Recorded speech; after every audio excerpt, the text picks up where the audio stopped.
Let me make this really simple. Words matter. They reveal more than most people realize. And sometimes the things a man says to you aren't just careless comments. They're red flags, big ones, the kind that tell you who he really is and what life with him will look like. Today, I'm going to give you 5 specific phrases. If you hear them, don't argue. Don't explain. Just walk away. When a man looks at you and says, you're too sensitive, I want you to really hear what's happening in that moment. Because what he's not doing is listening. What he's not doing is honoring your feelings.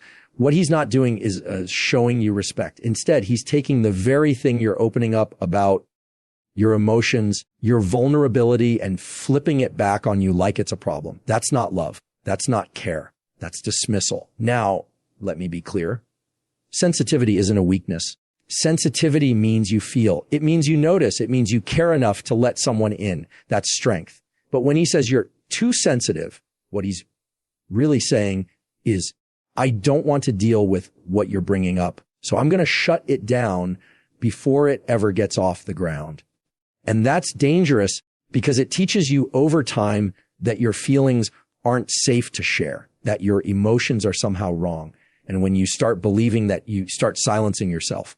Think about it. Relationships are built on communication. If every time you try to communicate, you're told you're too much, eventually you stop talking. And when you stop talking, you disconnect. And when you disconnect, the relationship isn't really a partnership anymore. It's just you trying not to upset someone who refuses to meet you halfway. That's not sustainable. Now, let me ask you, why would someone say that? Why would someone call you too sensitive? Because it's easier than accountability. It's easier than saying, you know what? You're right. I could have handled that better, or I see how that hurt you and I'll work on it. Accountability is hard, but blame shifting, that's quick. And calling you too sensitive is just a quick way to dodge responsibility. And here's the truth. People who love you don't want to silence your feelings. They want to understand them. They may not always agree. They may not always like hearing it, but they don't label you as the problem just for expressing yourself. That label, too sensitive, it's meant to shut the door on the conversation to make you question your own reality. And if you're not careful, you'll start thinking, maybe I am overreacting. Maybe it is me. That's not clarity. That's manipulation. You see, language matters because if someone keeps telling you you're too sensitive, after a while, you don't just doubt your feelings. You doubt your worth. You start adjusting yourself to fit into their comfort zone. And in doing that, you shrink. You lose pieces of who you are just to keep the peace. And no relationship is worth you losing yourself. Here's the difference. The right man will want to know why something bothers you. He'll lean in, not push away. He'll say, tell me more. Help me understand. He won't shame you for feeling. He won't make you feel small. He'll stand in it with you, even when it's messy, because real connection requires empathy. And empathy doesn't sound like you're too sensitive. Empathy sounds like, I didn't realize that hurt you. I'll do better. So the next time you hear that phrase, you're too sensitive, I want you to pause, not to second guess yourself, but to recognize what's really happening. That's not a reflection of you. That's a reflection of him. And it's telling you loud and clear, this is someone who doesn't value your voice. And if he doesn't value your voice now, he's not going to value it later. Don't try to explain it away. Don't try to convince him otherwise. You don't have to debate your own emotions because your emotions are valid. Your sensitivity is strength. And a man who can't see that isn't a man you should stay with. So if he tells you you're too sensitive, walk away. When a man says to you, you'll never find anyone better than me, I want you to stop right there and hear the weight behind those words, because that isn't confidence speaking. That isn't love speaking. That's control. That's fear wrapped in arrogance. And it's meant to trap you in a place where you start to believe your options are limited when the truth is they're not. Think about what's really being said in that moment. He's not celebrating your connection. He's not grateful for the relationship. He's putting himself on a pedestal and daring you to believe you could ever do better. That's not a partner. That's a salesman. And what's he selling? He's selling you the idea that he's the best you'll ever have, so you'd better stay put. And that is manipulation, plain and simple. Now, here's the problem with manipulation like this. It doesn't always sound like manipulation at first. Sometimes it sounds like teasing. Sometimes it sounds like confidence. But if you listen closely, you'll realize it's not said to lift you up. It's said to keep you down, because the message is clear. Without me, you're nothing.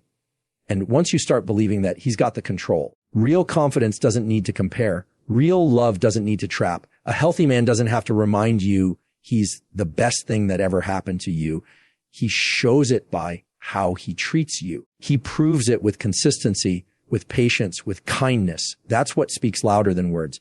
But when he has to declare, you'll never find anyone better, that's insecurity trying to disguise itself as strength. Let me be real with you. If someone truly thinks they're the best you'll ever find, they don't feel the need to improve. They don't feel the need to grow. They don't feel the need to check themselves, because in their mind, you're already lucky to have them. And that sets the stage for complacency. That's how relationships die. When one person stops showing up and hides behind pride instead of progress. And here's where it gets even trickier. That phrase can make you start second guessing yourself. You might begin to wonder, what if he's right? What if I don't find anyone better? And once that thought creeps in, it starts shaping your choices. You tolerate more than you should. You stay longer than you should. You accept things you don't deserve, all because someone convinced you that your worth begins and ends with them. But let me tell you this. If a man has to convince you he's the best you'll ever find, he's already showing you he's not. The truth is, there are billions of people in this world, and the right one isn't going to threaten you into staying. The right one isn't going to measure your options for you. The right one is going to be grateful that you choose him every day, not try to scare you into thinking you don't have a choice. That's the difference between love and control. Because love doesn't sound like you'll never find anyone better. Love sounds like, I'm thankful you chose me. Love sounds like, I want to be better for you. Love sounds like, I see your worth and I don't take it for granted. And if a man can't say those things, if instead he makes you feel small just to make himself look big, you're not looking at a partner, you're looking at a prison. You deserve someone who lifts your confidence, not someone who locks it in a box. You deserve someone who reminds you of your value without needing to compare it to anyone else. And you deserve someone who never tries to convince you that he's the ceiling of your worth. Because the truth is, your worth has no ceiling. So when you hear the words, you'll never find anyone better than me, don't argue. Don't try to prove otherwise. Just recognize the control hiding in that sentence. Recognize the insecurity that's fueling it. And recognize that it's not your job to fix it, excuse it, or accept it. If he tells you you'll never find anyone better than him, walk away. When a man looks you in the eye and says, I'm only like this because of you, I want you to stop and realize what just happened. He didn't take responsibility for his actions. He didn't own his choices. He put the weight of his behavior on your shoulders. That's not accountability. That's blame. And blame is poison in a relationship. Think about it. Everyone has moments when they're upset, when they raise their voice, when they don't handle things the right way. That's human. But maturity means being able to say, I shouldn't have done that, or that was on me. Because accountability builds trust. It says, you can rely on me to be honest about where I fall short. But when he says, I'm only like this because of you, what he's really saying is, I'm not going to change. I'm going to make you carry the blame instead. And that's a red flag you can't ignore. Here's the trap over time. Those words can make you question yourself. You start replaying situations in your head, wondering if you really did because his anger, his silence, his distance. You begin to tiptoe around him, thinking if you just said it differently or did it differently, maybe he wouldn't act that way. That's not partnership. That's walking on eggshells. And eggshells never make a solid foundation. Blame shifting works like quicksand. The more you fight it, the deeper you sink, because it's designed to distract you from the real issue, his choices. If he lashes out and says, well, I wouldn't have if you hadn't, suddenly the conversation isn't about his outburst anymore. It's about your reaction. And just like that, the spotlight moves off of him and onto you. That's not a conversation. That's a diversion. Now, let's call this what it is, emotional manipulation. Because if he can convince you that you're the reason he behaves poorly, then he doesn't have to look in the mirror. He doesn't have to change. And worse, you begin to feel responsible for fixing him. But here's the truth. His behavior is his choice. Always, you don't cause someone's anger. You don't cause someone's disrespect. They choose it. And if they blame you for it, that's not love. That's control. Let me paint it another way. Imagine two people arguing. One says, I'm upset because you didn't hear me. That's honest. That's expressing a feeling. But if instead he says, I yelled because of you, he's excusing his reaction by turning you into the reason. Do you see the difference? The first one takes ownership of an emotion. The second one dodges responsibility for a behavior. And those are two very different things. Here's the danger. If you accept that narrative long enough, you begin to internalize it. You start carrying guilt that doesn't belong to you. And that guilt can keep you tied to a man who refuses to grow because you think leaving means abandoning him. But you're not abandoning him. You're stepping away from a cycle that was never yours to fix. A healthy man doesn't tell you he's like this because of you. A healthy man says, I'm sorry, that was on me. He says, I got it wrong. I'll do better. He separates your actions from his reactions because he knows the difference. That's accountability. That's respect. And that's what real partnership sounds like. So when he tells you, I'm only like this because of you, don't argue. Don't start defending yourself. Because the moment you go down that road, you've already accepted the blame he handed you. Instead, see it for what it is, a refusal to own up to his choices. And if he refuses accountability now, he won't suddenly start taking it later. If he tells you he's only like this because of you, walk away. When a man says, nobody else would put up with you, I want you to hear exactly what's being said. That's not a joke. That's not tough love. That's an attack on your self-worth. Because what he's really telling you is that you should feel lucky just to have him. That no one else would see you as valuable, that you're somehow too much, too flawed, too difficult. And if you believe that you'll stay in a place you were never meant to stay, here's the thing, words like that don't come from love. Love builds. Love lifts you up when the world tries to tear you down. But when someone tells you that nobody else would put up with you, that's not lifting you. It's shrinking you. It's designed to make you think your options are limited, that you don't deserve better, and that leaving would mean no one else would ever want you. That's not truth. That's control. And control like that doesn't show up all at once.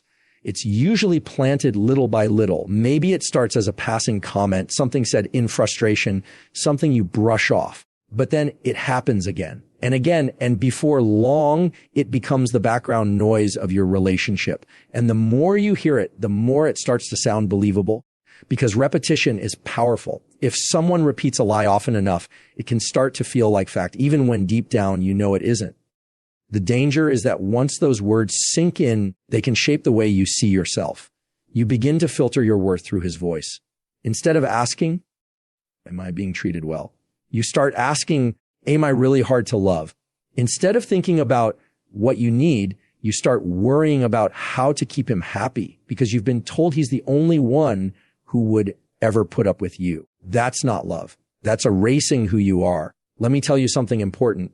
You are not too much. You are not unlovable. You are not someone that only one person on this planet could ever tolerate. Those are lies spoken by someone who wants to keep you small so they can feel big. Because when someone uses that line, nobody else would put up with you. What they're really saying is, I don't want you to realize you deserve more than this. A healthy man will never make you question whether you're lovable. He won't weaponize your imperfections or use them against you. Because guess what? We all have flaws. We all have quirks. We all have things that make us challenging at times. But in a healthy relationship, those things aren't ammunition. They're just part of being human. And someone who truly loves you doesn't make you feel like a burden because of them. They accept them. They accept you. Here's what's also true. The right person will never make you believe you're lucky just because they tolerate you. The right person will make you feel grateful because they see you, they value you, they cherish you, and you'll feel the same way about them. That's mutual. That's respect. That's love. Tolerating isn't the bar. Respecting, appreciating, growing together, that's the bar. So when a man throws that line at you, nobody else would put up with you. Don't waste your energy trying to prove him wrong. Don't list all the ways you bring value, because the moment you start defending yourself, you've already accepted the false frame he set up, and you don't need to. Your worth isn't up for debate. Instead, I want you to recognize it for what it is, a tactic, a way to chip away at your confidence so you don't see your choices clearly. And if someone's goal is to strip away your confidence just to keep you around, that's not someone you need in your life. Because the right partner won't try to make you believe you're hard to love. They'll do the opposite. They'll remind you every day why you're easy to love.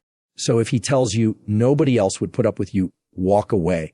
When a man says, if you really loved me, you would, I want you to pause, because that sentence isn't about love at all. That sentence is about leverage. It's about twisting something pure, your love, into a bargaining chip to get what he wants.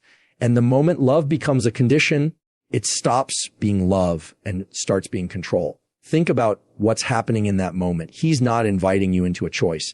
He's cornering you into a decision. He's framing it so that if you don't do what he wants, your love must not be real. But that's not fair. That's not honest. That's manipulation dressed up as intimacy. Love is not a test you have to pass. Love is not a list of hoops you have to jump through. And anyone who tells you otherwise is using love as a tool, not as a gift. Because real love doesn't sound like, if you loved me, you'd prove it. Real love sounds like, I know you love me and I trust you to choose what's right. Do you feel the difference? One is freedom. The other is a trap. Here's the danger of that phrase. It makes you start questioning yourself instead of questioning him. You think, maybe he's right. Maybe if I don't give in, I'm not showing love. And once that thought takes root, it becomes harder and harder to draw boundaries, because suddenly every time you try to say no, you feel guilty. You feel like you're failing him. You feel like you're failing the relationship, but love doesn't punish you for saying no. Love respects boundaries even when it doesn't always agree with them. And that's what makes this phrase so destructive. It makes you believe that sacrifice equals proof. But sacrifice without choice isn't love. It's pressure. And pressure leads to resentment. Because deep down, you know you didn't choose freely. You were cornered into compliance. And when love starts to feel like pressure, it loses its safety. Think about it. If love always comes with strings attached, is it really love? Or is it just a transaction? Because what he's really saying with that line is, your love is only valid if it benefits me. That's not partnership. That's a deal with uneven terms. And in a deal like that, you'll always be the one paying more. The right man doesn't demand proof of your love through conditions. He doesn't say, if you loved me, you would change this, give me that, forgive this, ignore that. He doesn't turn your love into leverage. Instead, he appreciates the ways you already show it through your time, your presence, your care, your patience. And he gives that same energy back to you. That's balance. That's healthy. That's real. And let me be clear, there's a big difference between expressing a need and weaponizing love. A man can say, I need more quality time with you. And that's honest communication. But when he says, if you loved me, you'd spend more time with me, that's no longer about the need. It's about guilt. And guilt is a terrible motivator for love, because guilt may make you stay, but it will never make you feel safe. So when you hear that phrase, don't argue with it. Don't get pulled into proving your love by bending past your boundaries, because that's exactly what it's designed to do, to push you into defending something that doesn't need defending. Your love is not up for negotiation. It's not a tool. It's not a bargaining chip. It's a gift you choose to give. And if a man can't accept it without conditions, then he's not ready for the kind of love you have to offer. If he tells you, if you really loved me, you would walk away. Let me leave you with this. Words aren't just words. They're windows. They show you how someone really thinks, how they really value you, and how they'll treat you long term. If a man dismisses your feelings, if he tries to convince you he's the best you'll ever have, if he blames you for his behavior, if he attacks your worth, or if he uses your love as leverage, those aren't slip-ups. Those are signals. Signals that this isn't safe, this isn't healthy, and this isn't love. You don't need to argue. You don't need to prove. You don't need to wait for change that isn't coming. You only need to recognize it for what it is and remember what you deserve. So if a man says these things to you, don't explain, don't negotiate, don't stay, walk away.